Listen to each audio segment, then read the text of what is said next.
Buenos días, queridos hermanos. Un abrazo ahí donde se encuentra cada uno de ustedes. Un abrazo cariñoso. Aquí se siente el invierno. Como decía el pastor, a partir de hoy y las próximas semanas estaremos enfocando nuestra atención en sermones que nos recuerdan nuestra visión como iglesia. Probablemente muchos de ustedes saben que una visión en términos simples es lo que deseamos ver. Un anhelo de aquello que está allá, que deseamos alcanzar. En ese sentido, nuestra iglesia desea profundamente ver creyentes conociendo a Dios, amando a las personas, sirviendo a la ciudad y adorando a Dios en todo tiempo y lugar. Por esa razón, el pasaje de hoy, además de desafiarnos con la historia del apóstol predicando en Atenas, nos exhorta a mantenernos fieles, ¿verdad?, enfrentando la idolatría mientras compartimos o damos a conocer el evangelio poderoso de nuestro Señor Jesucristo. Y dicho lo anterior, me gustaría invitarles a abrir sus Biblias y leer conmigo en Hechos capítulo 17, versículos 16 al 34. Hechos capítulo 17, versículos 16 al 34. Dice: mientras Pablo los esperaba en Atenas, le dolió en el alma ver que la ciudad estaba llena de ídolos. Así que discutía en la sinagoga con los judíos y con los griegos que adoraban a Dios. Y a diario hablaba en la plaza con los que se encontraban por allí. Algunos filósofos epicúreos y estoicos entablaron conversación con él. Y unos decían,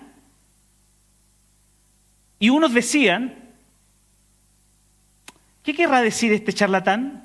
Otros comentaban, parece que es predicador de dioses extranjeros. Decían esto porque Pablo les anunciaba las buenas nuevas de Jesús y de la resurrección. Entonces se lo llevaron a una reunión del Areópago. ¿Se puede saber qué nueva enseñanza es esta que nos presentas?, le preguntaron. ¿Por qué no vienes? Porque tú vienes con ideas nuevas que nos suenan extrañas y queremos saber qué significan. Es que todos los atenienses y los extranjeros que vivían allí se pasaban el tiempo sin hacer otra cosa más que escuchar y comentar las últimas novedades. El versículo 22 dice entonces Pablo, puesto en pie en medio del Areópago, dijo: varones atenienses, en todo observo que sois muy religiosos, porque pasando y mirando vuestros santuarios, hallé también un altar en el cual estaba la inscripción al Dios no conocido, al que vosotros adoráis, pues sin conocerle es a quien yo os anuncio. El Dios que hizo el mundo y todas las cosas que hay en él, siendo Señor del cielo y de la tierra, no habita en templos hechos por manos humanas, ni es honrado por manos de hombres, como si necesitase de algo, pues Él es quien da a todos vida y aliento y todas las cosas. Y de una sangre ha hecho todo el linaje de los hombres, para que habiten sobre toda la faz de la tierra, y les ha prefijado el orden de los tiempos y los límites de su habitación, para que busquen a Dios, si en alguna manera palpando puedan hallarle, aunque ciertamente no está lejos de cada uno de nosotros. Porque en Él vivimos y nos movemos y somos. Como algunos de vuestros propios poetas también han dicho, porque linaje suyo somos. Siendo pues linaje de Dios, no debemos pensar que la divinidad sea semejante a oro o plata o piedra, escultura de arte e imaginación de hombres. Pero Dios, pasando por alto los tiempos de esta ignorancia, ahora manda a todos los hombres en todo lugar que se arrepientan. Por cuanto ha establecido un día en el cual juzgará al mundo con justicia, por aquel varón a quien designó, dando fe a todos con haberle levantado de los muertos. Pero cuando oyeron lo de la resurrección de los muertos, unos se burlaban y otros decían: ya te oiremos acerca de esto otra vez. Y así Pablo salió de en medio de ellos, mas algunos creyeron juntándose con él, entre los cuales estaba Dionisio el Areopagita y una mujer llamada Dámaris, y otros con ellos. Señor, muchísimas gracias por esta tarde. Gracias, Señor, por que nos da la oportunidad de escuchar una vez más tu palabra. Oramos en el nombre de Jesús para que tú hables a nuestras vidas y a nuestros corazones, para que transformes nuestras vidas, Señor, con tu palabra. Queremos ser más parecidos a ti, Señor. Ayúdanos, háblanos. En el nombre de Jesús te pedimos todas estas cosas. Amén. Al Dios no conocido damos a conocer. Al Dios no conocido damos a conocer. Hace 2 años Dios nos dio la oportunidad de visitar Grecia con toda la familia y la verdad fue un viaje inolvidable. La verdad queríamos conocer algo de esa cultura, una cultura que siempre se menciona cuando se habla del mundo occidental. Como ustedes saben, es un país que conserva el griego como idioma oficial y aunque no es el mismo griego del primer siglo, todavía se hacía muy interesante escuchar, ¿verdad? Era un poco extraño escuchar esa lengua en vivo y en directo. Quiero decir, era como regresar al pasado. La comida era otra de las atracciones porque quien ha leído sobre la cultura griega sabe que la dieta de los griegos fue muy famosa en su época de apogeo. El tema político, legislativo, los deportes, también habían sido parte de nuestras lecturas antes de viajar y estábamos muy entusiasmados con la oportunidad de una idea más acabada sobre aquellos temas.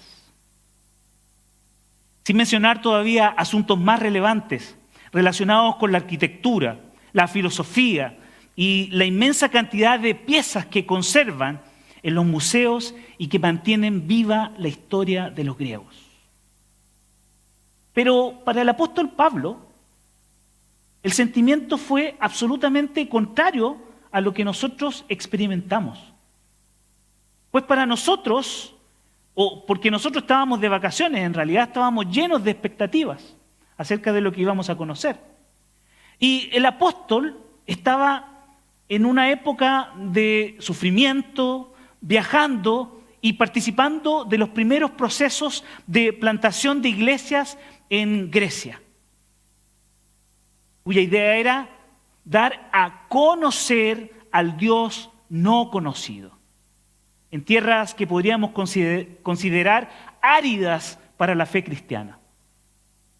Y este pasaje nos muestra precisamente parte de esas experiencias, presentando un apóstol que siente incomodidad con la idolatría de los atenienses, pero que de igual manera comparte el contenido del Evangelio como única solución, y donde también logra recoger los frutos que produce la obra del Evangelio en el corazón de los atenienses.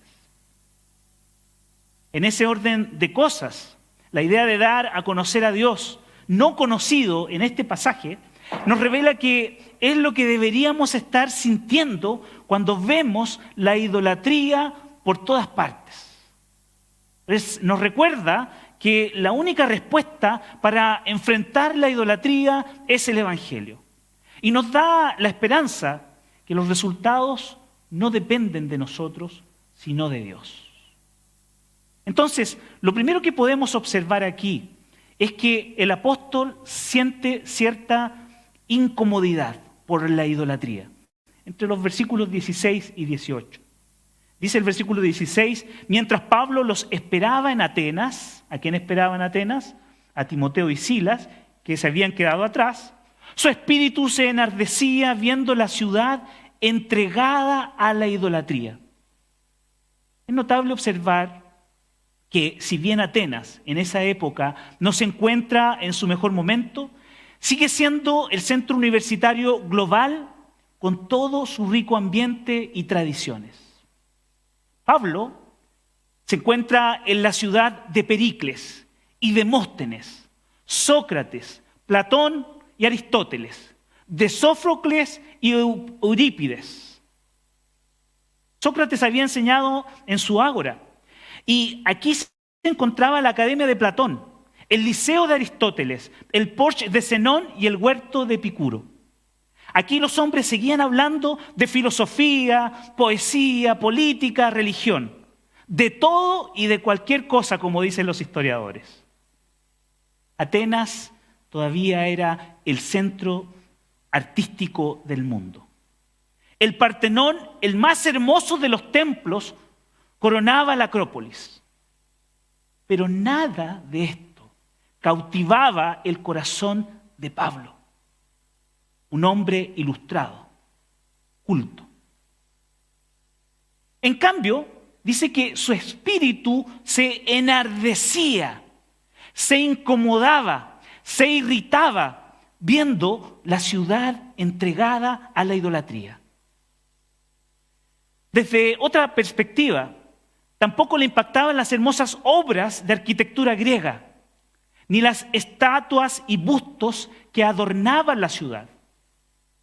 La verdad, queridos hermanos, esto es difícil de comprender porque cuando estás parado en Atenas, te encuentras sobre ruinas y obras de arte que te imaginas que fueron tremendamente hermosas, que alguna vez iluminaron la ciudad con ese mármol de un blanco resplandeciente con el brillo del sol. Pero no, para Pablo su espíritu se enardecía por la idolatría. Pablo sabía que el arte tenía en sí una carga religiosa y no era una simple e inofensiva obra de arte. De hecho, es probable que la cantidad de estatuas le haya ayudado a llegar a esa conclusión y le haya causado el rechazo que tenía hacia esa situación. Plinio dice que en la época de Nerón, Atenas tenía más de 30.000 estatuas públicas, ¿se imaginan? Además de una cantidad incalculable dentro de las casas. De ser así, Pablo tenía razón. Esto ya no era una exposición de obras bonitas, sino una ciudad entregada a la idolatría. A pesar de todo este sentimiento, Pablo no se paraliza en su misión de dar a conocer a Dios, al Dios no conocido. Porque el versículo 17 dice, así que discutía en las sinagogas con los judíos y piadosos, y en la plaza cada día con los que concurrían. Aquí una observación digna de considerar es que el apóstol se dirige a dos grupos. El primero, compuesto por judíos y piadosos, a quienes los apóstoles visitaban cada vez que conocían una nueva ciudad, y un segundo grupo que se encontraba en la plaza. Ahora bien, son mencionados dos grupos más, dos grupos de filósofos, podríamos decir, profesionales. Y algunos filósofos de los epicúreos y de los estoicos disputaban con él. Y unos decían, ¿qué querrá decir este palabrero? Y otros parece que es predicador de nuevos dioses, porque les predicaba el evangelio de Jesús y la resurrección. Para no extendernos en este asunto en detalles históricos, los estoicos eran herederos de una filosofía centrada en el dominio propio, de ahí viene la palabra de resistir estoicamente, ¿verdad? Y de la dureza. Y esto los inclinaba hacia la soberbia y en casos más extremos hasta el suicidio. La enseñanza de los epicúreos, en tanto, giraba en torno al ateísmo práctico, negando la vida futura o sea, ni hablar de resurrección, y proclamando el placer como el principal propósito de la vida. Ambas filosofías eran filosofías centradas en el individuo. Con estos antecedentes, entonces, es comprensible que para ellos Pablo no fuera más que un palabrero y predicador de nuevos dioses. En cualquier caso, debemos dejar constancia que el apóstol nunca estuvo de ocioso. Y al contrario, en este episodio donde estaba irritado, tomó la iniciativa de enfrentar ese sentimiento, esa frustración que le produjo la idolatría compartiendo el evangelio. Porque les predicaba, dice, el evangelio de Jesús y la resurrección. Y esto nos lleva a un segundo asunto. Pablo está compartiendo también el contenido del evangelio. Y este espacio es un poco más amplio y se encuentra entre los versículos 19 al 32. De acuerdo con la narrativa, la predicación del apóstol Pablo se vuelve un objeto de interés para estos filósofos profesionales, ya que es invitado a compartir el contenido del evangelio en uno de los espacios públicos con una gran historia y muy importante para ellos. Dice, versículo 19, tomándole, le trajeron al Areópago diciendo, ¿podremos saber qué es esta nueva enseñanza de que hablas? Versículo 20, pues traes a nuestros oídos cosas extrañas. Queremos pues saber qué quiere decir esto. Es verdad que todos los atenienses y los extranjeros residentes allí en ninguna otra cosa se interesaban sino en decir o en oír algo nuevo. Pero también es cierto que, de acuerdo con el testimonio de lo que acabamos de leer, el evangelio acababa de llegar a los griegos, pues hasta ese momento no habían escuchado de Jesucristo, el Salvador. En efecto, hasta el día de hoy se recuerda este momento con una placa conmemorativa que se encuentra en ese lugar, en el Areópago. Y cito textual, porque conseguí leerla. El Areópago está también asociado con la diseminación del cristianismo al interior de Grecia. Cuando a mediados del primer siglo el apóstol Pablo convirtió un número de atenienses a la nueva religión en las alturas de esta colina. Es el testimonio que está escrito ahí, sobre una piedra, sobre un metal. Por cierto, como una anécdota, Dios también me dio el privilegio de estar ahí un momento en el Areópago, leyendo junto a mis hijos el pasaje del que nos estamos ocupando hoy. Y de verdad fue un momento muy especial. Imaginar a Pablo exhortando a los atenienses. Qué bonito fue ese momento. Pero Pablo comienza su predicación.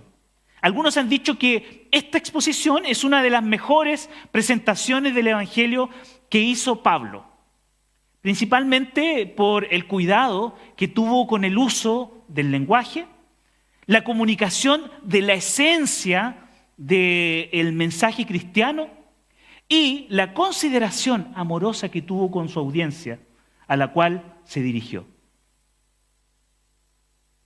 Lo cierto, queridos hermanos, es que Pablo expone en este sermón los elementos centrales de la fe cristiana.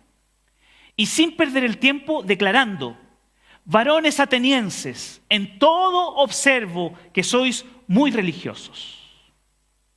Porque pasando y mirando vuestros santuarios, hallé también un altar en el cual estaba la inscripción al Dios no conocido. Pues sin conocerle es a quien yo os anuncio. La sabiduría del apóstol inspirado de inmediato le lleva a compartir las profundidades de la verdad de Dios, afirmando que somos seres religiosos, que construyen santuarios y altares, muchas veces desconociendo el objeto de la adoración, hacia dónde se dirige esa adoración. Sin embargo, aprovechando la ambigüedad de los atenienses en relación al Dios no conocido, Asegura que se trata del Dios que ha conocido Él, el que le ha salido al encuentro, el que lo ha hecho transitar de ser un perseguidor de cristianos a un líder del cristianismo. Para Él, este Dios no es un Dios pequeño, que podamos manipular, que podamos poner en una placa o que podamos darle forma en un pedazo de mármol. Porque en sus propias palabras, Él es el Dios que hizo el mundo y todas las cosas que en Él hay, siendo Señor del cielo y de la tierra. No habita en templos hechos por manos humanas, ni es honrado por manos de hombres, como si necesitase de algo. Pues Él es quien da a todos vida y aliento y todas las cosas.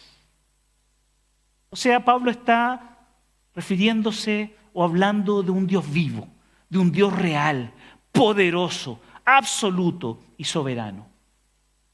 Porque no solo ha creado los cielos y la tierra, pues dice que de una sangre ha hecho todo el linaje de los hombres, para que habiten sobre la faz de la tierra, y les ha prefijado el orden de los tiempos y los límites de su habitación. ¿Con qué fin? Para que busquen a Dios, si en alguna manera palpando puedan hallarle. Aunque ciertamente no está lejos de cada uno de nosotros, decía. Y continúa, porque en Él vivimos y nos movemos y somos, como algunos de vuestros propios poetas también han dicho, porque linaje suyo somos. Siendo pues linaje de Dios, no debemos pensar que la divinidad sea semejante a oro o plata o piedra, escultura de arte y de imaginación de hombres. Es importante detenerse aquí para observar que la concepción que Pablo comparte de Dios es absoluta en relación a la vida, el movimiento y la existencia. Se refiere a un Dios vivo y todopoderoso. Y lo hace apelando a las palabras de uno de los poetas, Arato de Sodi, que vivió en el 270 a.C., quien tiene las mismas palabras en su obra Ta Fainomena, que probablemente las usó para describir a Zeus, pero que Pablo las toma redimiéndolas en honor y para gloria del verdadero Dios. De paso, desafía la religiosidad, la filosofía y el paganismo de ellos, afirmando que Dios de ninguna manera puede ser representado por algún tipo de material desechable. Pablo concluye entonces su exposición hablando no de un Dios nuevo que puedan imaginar o crear, sino del Dios verdadero y justo y encarnado. Pues dice, pero Dios, habiendo pasado por alto los tiempos de esta ignorancia, ahora manda a todos los hombres en todo lugar que se arrepientan, por cuanto ha establecido un día en el cual juzgará al mundo con justicia, por aquel varón a quien designó, dando fe a todos con haberle levantado de los muertos. Pero cuando oyeron de la resurrección de los muertos, unos se burlaban y otros decían, ya te oiremos hablar de esto otra vez. Es evidente que para algunos de los oyentes la idea de arrepentimiento, juicio y resurrección les sonaba chocante, ya que, igual que en nuestros días, muchos se preguntan ¿de qué necesitamos arrepentirnos? O afirman, el juicio es un invento de la iglesia.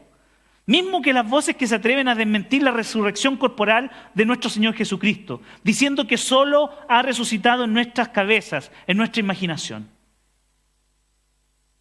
Como podemos apreciar, la exposición del Evangelio que hizo Pablo, en pocas líneas, incluyó la doctrina de Dios, la creación, el hombre, la providencia, la soberanía, el arrepentimiento, el juicio, Jesucristo y la resurrección. Ahora, a pesar que algunos de ellos no creyeron y se burlaron del mensaje, Dios de igual manera permitió al apóstol ver su gracia sobre otros, que rechazando la idolatría, abrazaron la fe en Cristo y la obra del Evangelio. Vean ustedes cómo Pablo va recogiendo los frutos que produce la obra del Evangelio a través de la predicación. Versículos 33 y 34. Y así Pablo salió de en medio de ellos. Más algunos creyeron, juntándose con él, entre los cuales estaba Dionisio el Areopagita, que dicen que luego fue el primer obispo de Atenas, cristiano de Atenas, y una mujer llamada Dámaris, y otros con ellos. Amados hermanos, para ir concluyendo, me gustaría desafiarlos con lo siguiente. La cantidad de información a la que tenemos acceso, podríamos pensar que el Dios no conocido de los atenienses no es un tema en la vida de las personas que se encuentran a nuestro alrededor en la época contemporánea. Pues en la era del conocimiento, todos deberían tener alguna noción del Dios de la Biblia. ¿Acaso el omnipresente Google no podría ayudarnos poniendo la palabra Dios? Y puede ser que en Chile la gente haya escuchado de Cristo a lo menos una vez en su vida. Pero con certeza, fuera de las fronteras de nuestro país, todavía existe mucha gente esperando algún Pablo que pase por su Atenas y le hable del Dios no conocido y se los dé a conocer. Algunos podrían pensar que estoy exagerando, pero no estoy exagerando. De hecho, todavía tengo guardado en mi memoria, durante un tiempo de estadía en Estados Unidos, los ojos de una compañera con la que estudiábamos inglés de origen chino, su asombro cuando comencé a compartirle de Jesús. Porque ella nunca, jamás en su vida, había escuchado el Evangelio. Ahora, quiero hacerles una pregunta, o algunas preguntas. ¿Qué tan comprometido estás con Dios para darle a conocer a otros? ¿Cuántas veces tomaste la iniciativa este semestre para invitar un café a un familiar, un Zoom, a un amigo, a un jefe para compartir de Jesús? ¿Has pensado, además de orar y ofrendar, invertir tus últimos días de vida sirviendo a Cristo en alguna ciudad de Grecia o en alguna Atenas? ¿Por qué no? Es que estoy muy viejo. ¿Y quién dijo que las misiones eran solo para los jóvenes? Podemos servir al Señor hasta la muerte. Permítame una segunda reflexión. ¿Qué tan incómodo te estás sintiendo con la idolatría? ¿Pero de qué idolatría me hablas, Cristian? Sí, es verdad, aquí no tenemos la idolatría al estilo de Atenas, donde se esculpieron y conservan las majestuosas estatuas que adornan las casas, los templos y la ciudad. Pero ¿qué hay del ídolo estado que se ha estado levantando en el último tiempo? Ese que todas las corrientes políticas han comenzado a adorar y a proponer religiosamente como la solución y salvación a todos los problemas de la gente. ¿Hasta dónde tú también has comenzado a creer y depositar tu confianza en el ídolo Estado? No, ¿cómo se te ocurre? Jamás. Soy partidario de un Estado pequeño. Ok. Entonces, ¿qué hay del ídolo capitalismo? ¿De verdad crees que la vida y el mundo se puede reducir al consumo y lo material? Queridos, ¿qué hay del uso de tus tarjetas de crédito?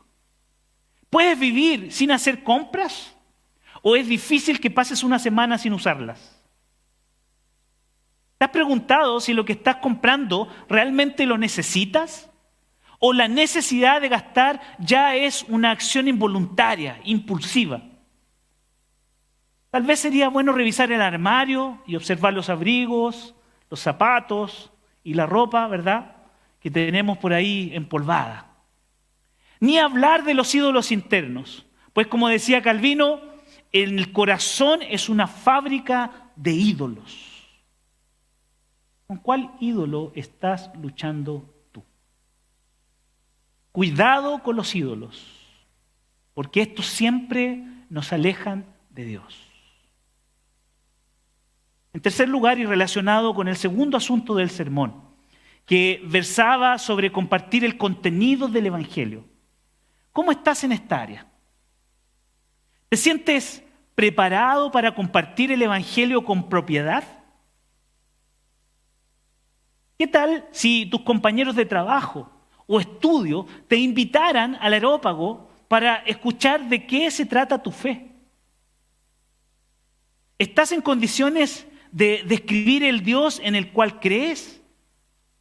¿Qué es para ti el Dios trino? ¿Podrías explicarlo, compartirlo con la gente?